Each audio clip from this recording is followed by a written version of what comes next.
John 1:1. In the beginning was the Word, and the Word was with God, and the Word was God. Most Bible scholars believe that in this rhetorical context, Word refers specifically to Jesus. Now, why would that be? Why would Jesus be synonymous with Word? Why is Jesus Word as opposed to justice, mercy, love, peace, or other characteristics that we know about Christ? What can we infer from that? Given the rhetorical context, I believe, as do many Bible scholars, that basically it's because the key reason for Jesus coming to earth was to communicate God's message to God's people. And that's really the key foundation when you're looking at writing. Any writing you're doing, the key thing you're doing is you as a writer or speaker are communicating a message to a specific audience. And that's what we always have to keep in mind. You're not writing something in the abyss or in a vacuum. You are writing a specific message with a specific purpose to a specific audience. And you must keep that in the forefront in your mind. Therefore, as we're going through this video, my hope is that by the time you have watched it, participants will be able to do three things. First, begin applying the communication expected of you as an academic and/or a professional who has supervisory responsibilities. Number two, you can demonstrate comprehension of the foundations of writing, which are communicating a message that meets the expectations of its given rhetorical context. And three, start applying strategies for deciphering and writing in specific genres, particularly academic genres. So we're going to start with some of the foundation principles of writing. First of all, understand that as emerging doctoral students, you are now heightening yourself as professionals. You are moving from an educated academic or professional to someone who has a doctorate. And with the doctorate come certain responsibilities and expectations. So from now on, now that you're a doctoral student and soon you'll have those new 3 little letters behind your name, you will be expected that whatever you write, whether it's an email or whether it's an academic paper, that it's clean of any type of mechanical errors. Another expectation is that you are now writing in a very concise manner, no extra words. You are writing to other professionals, and they don't have time to read those extra words. So they are expecting efficiency in your writing. Number 3, that as a professional, you are starting to use more technical vocabulary that are used by people in that specific discourse community. 4, now that you are writing as a professional and as an academic, your stance is different. Instead of writing as you talk or as you might do informal conversation, you are writing as a professional in a formal stance, which means you write in third person, you do not use slang, you do not use words like or definitely or awesome or totally, because that is slang and that is more conversational. In your writing, you are an academic and a professional, and you need to present yourself that way. Your writing needs to be precise rather than exaggerated. So instead of saying, this would take 40 years to do, it would be, this should take approximately 4 months to complete. Be precise in your language and precise in your information rather than exaggeration. Also, if possible, your writing should have elegance. And people don't often understand what writing elegance means. Writing elegance means that your writing is simple, but it conveys very deep, complex ideas. And too often, novice academics and novice professionals invert that. And instead of writing simple language, deep ideas, what they do is use a whole lot of big words to convey a simple message. And then they've inverted that, and their writing isn't elegant at all. Actually, it's usually not very good when you do that. So now that you are moving to being an academic and a heightened professional, then your writing needs to express that. Let me give you one little trick as you're doing that to be able to write more concisely. You were probably taught as an 8th grader that when you write, use a whole bunch of adjectives to make your point and to be very detailed. Actually, that usually detracts from a message. So instead of using a lot of adjectives, use a few adjectives and very clear, precise verbs. So practice that when you're revising and editing your work, and you'll find out you'll come up with a better product.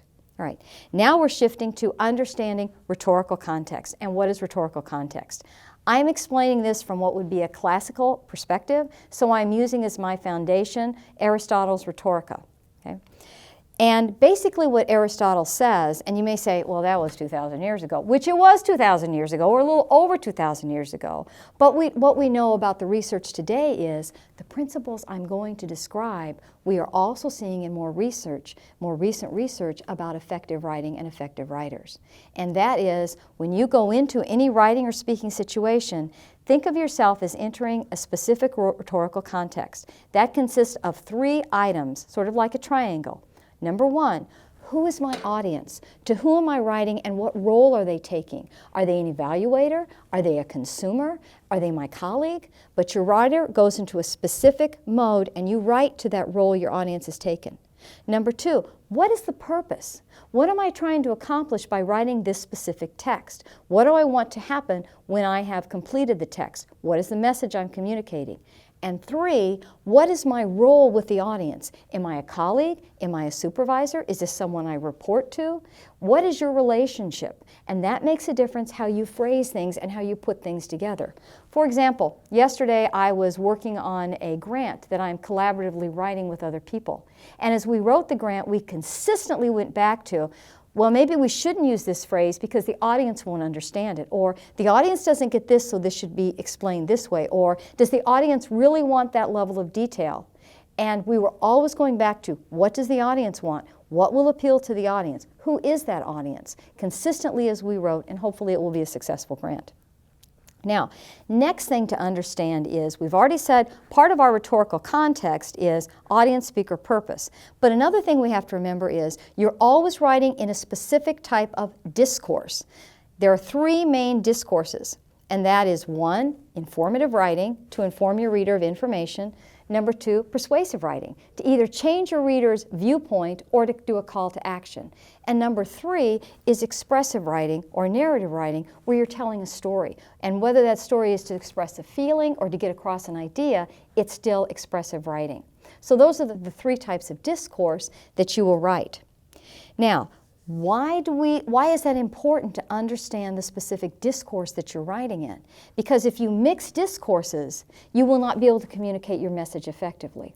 For example, many students run into problems when they're writing their dissertation because they think it is persuasive. No, no, no, no, no, no. A dissertation is an informative text and genre.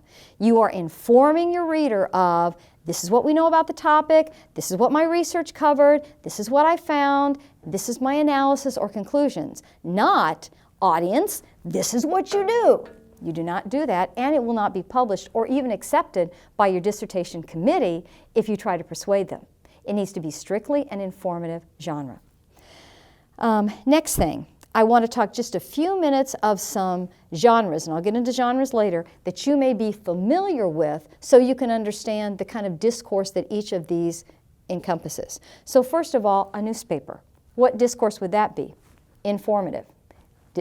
Newspapers are informative unless it's the opinion page, which of course is persuasive. What about a thank you note? A thank you note would be an expressive discourse, where you are expressing a feeling to the person to whom you're writing the note. A grant, this may surprise you. I told you I was working on a grant a few minutes ago, and a grant is actually an informative text. It's not expressive, what you're trying to say, oh, we really need this grant and we'd love to have the money, and it's not a persuasive where you're saying, you need to give us this money. It is, this is the problem, this is a way we'll deal with the problem, this is what it will cost, this is what we do, this is how we measure it. Now, our bottom line purpose is we want the money back from the grant, but it's still, you've got a better chance of getting it if it's very logical and very informative. Now, journal articles, again, it's an informative discourse. Like a dissertation, you're not persuading your reader, you're informing your reader. Another example might be a memo that you write. A memo is going to either summarize a previous meeting or give specific information to your audience. A committee charter, again, it's informative. It's explaining the rules and the paradigm of a given committee. Now, you might see a pattern emerging in all the examples I've given, which is, gosh, almost all are informative. That's right. As you are becoming a professional and an academic, understand that the bulk of what you write is not going to be persuasive. The bulk of what you write will be informative, and you need to write with that thought in mind. You're not persuading your reader, you're giving the reader information.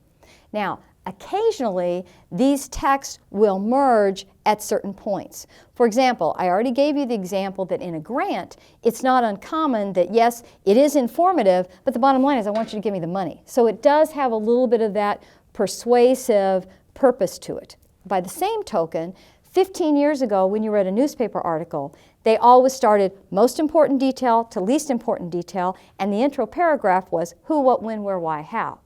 If you pick up a newspaper today, the front page doesn't look that way. Newspaper articles today always begin with the story, then they go to who, what, when, where, why, how, and most important details. Why? Because journalists have found if they're going to get people to read their articles, they've got to get a hook. So they use that as a hook. Along those lines, in the peer-reviewed journals which I read, which are in the area of literacy, it's very common for the writers, again, to begin with a story. So they start with a story that connects to the key point they're trying to make, and so that story is personal and is in that expressive narrative genre, but the rest of the text moves quickly to academic, formal stance, and it's also only informative writing. So I'm just giving you a few examples, and you've got to read the genres that you are writing in and the rhetorical context to know when that's acceptable and when it's not acceptable. Okay. Now, how do you do that? How do you figure out how to write for a specific genre? So I want to give you some hints of things to look at. The most valuable thing you can do if you get an assignment from a professor is ask for models. Ask for examples of how that's written. And the same thing in the professional workplace. If you're asked to put together some kind of a proposal, whoever's asking you to do that, I would say, do you have any examples of some good ones that other people wrote? And then examine those to figure out what are the stylistically things that they're doing and that it's working, and then how can I model those or how can I emulate those? So here are the kind of stylistic things that you might look for. Number one, what is the physical appearance of the text? Does it have boldface writing? Does it have multicolors? Is it monochrome? Do they use subheads? Is it handwritten or is it a typed text? More than likely it's a typed text, but let me give you an example. Earlier today, I was writing a sympathy note to someone. My writing is awful. Most third graders write better than I do. I hate my handwriting, but I did the best I could, but it's just really bad, okay? But nonetheless, if I had typed a sympathy note to someone, then I'm conveying a very cold, informal tone to them as opposed to a more intimate tone, which is expressed in the physical appearance of handwriting. So I will always handwrite a thank you note or a sympathy card because it is more personal in nature. So look at the physical appearance of a text because that's part of the message that's being conveyed. Number two, what's the level of formality? In writing in your doctoral program, because much of it is online, most of you are going to be writing discussion forum posts. Those are a little more informal. Now, they still need to be cleaned for mechanical errors because you're an academic professional, but even though it's clean from errors, it's a little more personal because you have a relationship with the people who are reading it. So it can be a little less formal. But when you are writing a research paper for your classes, that needs to be very formal. Again, third person, formal stance, no slang, and so forth. Another thing to look for, are they using technical or content-specific vocabulary in the genre you're writing? And more than likely, they probably are. As you get to more specific levels of academics or more specific levels of professionalism, you're usually writing technical vocabulary, whether you're in the health sciences or whether you're in business or whether you're in education. Next thing, what is the purpose of the text? Look at that, and that will also tell you the genre. Is the purpose of the text to think through and figure out what you're thinking by writing, which is part of what you're doing with the discussion forum text? Or is it you've already got the answers and then you're giving out information, which is what you would do probably in a research article. Next thing, look very closely at structure. Does the text have subheads? And by the way, anytime you can use subheads in your writing, I suggest you do it. It keeps you organized and it keeps your reader organized, which is one of the best ways to help them be able to read quickly and understand the message you're conveying. So, does it have subheads or is that not accepted? And it's not accepted in some rhetorical contexts. How is it organized? Most important to least important. Is it organized according to topics? How is the text organized? Does it have specific sections? And how are those developed and designed? So you want to look at that and be sure that you emulate that same style. Does it use passive voice? Does it avoid passive voice? Those are the things that are important. Finally, what is the paragraph length and what is the sentence length? Typically in standard Western discourse, 25 words is about the average sentence length that we're looking at for writing which is concise and readable and cohesive, but not choppy. But they may have shorter sentences, or they may have longer sentences, or shorter or longer paragraphs. So look at that. In most academic writings, your paragraphs are going to be a half to 3/4 of a page. However, in some contexts, they may be much shorter, particularly in business. Most business contexts, paragraphs are considerably shorter than they are in writing contests. Okay, so you're in one of your classes, you're writing, you're given your syllabus and your assignment sheets, and now you have to write stuff and you're thinking, I've never written that kind of thing before. I have no idea how to write a reflection paper. I have no idea how to do a discussion forum post. So how do you figure it out? How do you figure out how to write this genre that you've never seen before? Step number 1 is read your syllabus closely and read the assignment sheet in the given syllabus. Then ask yourself, what is the discourse that is expected? Do they want persuasive, informative, or expressive narrative? And if you have to guess, you can't tell for sure, first of all, ask your professor. But if you can't do that, move to informative. So for example, if you are writing in the medical field and you are taking notes on the information a patient gives you, that's definitely informative. You don't want to persuade the provider or the medical person looking at this of something specific. You're giving them the facts. All right? Second thing, what are the parameters of the assignment that you are given? What is the length that they want? What is the structure that they want? What are the questions that they want answered, and so forth. And follow those parameters exactly. For example, I frequently write accreditation reports, and I am, as I told you a few moments ago, I'm working on a grant right now. Those have very strict word and character limits.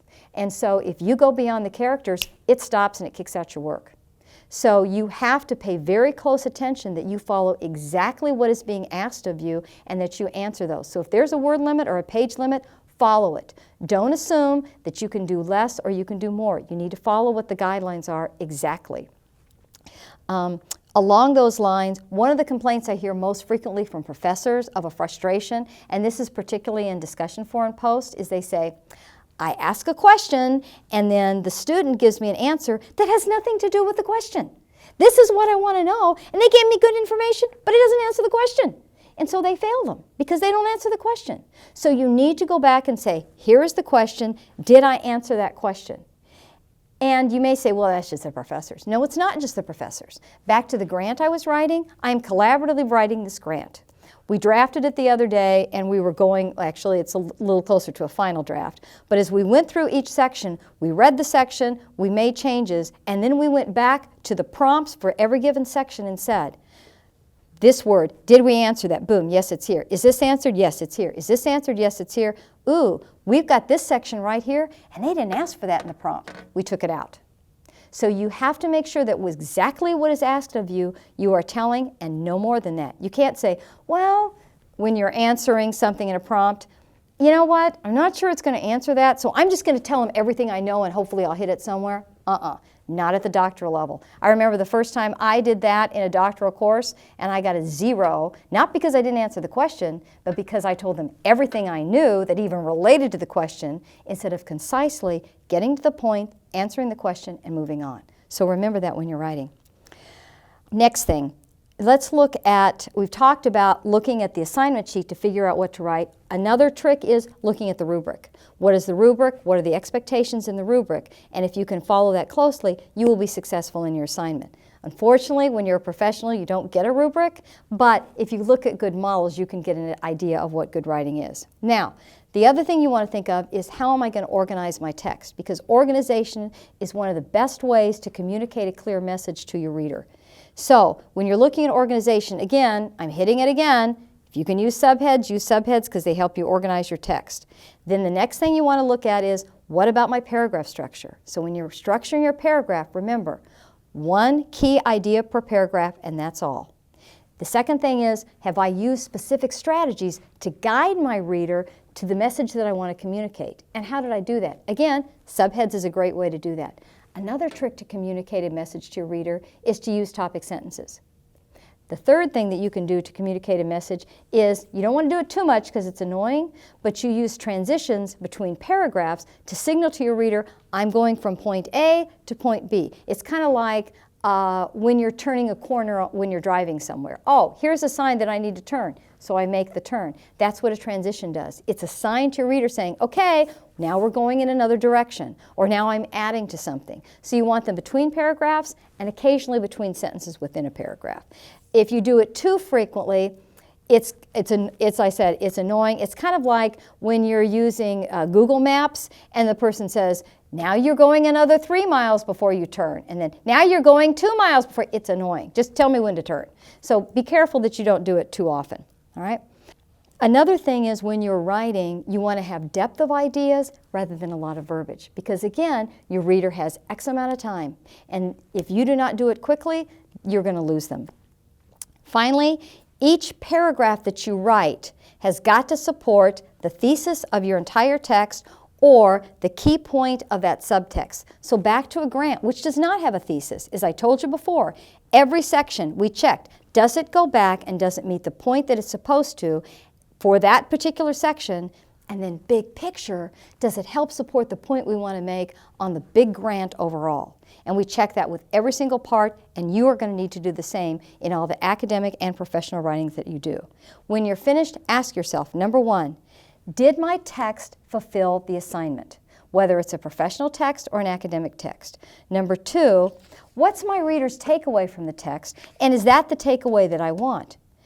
Example, when I created this video, I had an idea in mind of what I wanted to do and where I wanted to go, and then after I went through it a few times, it's like, oh, you know what?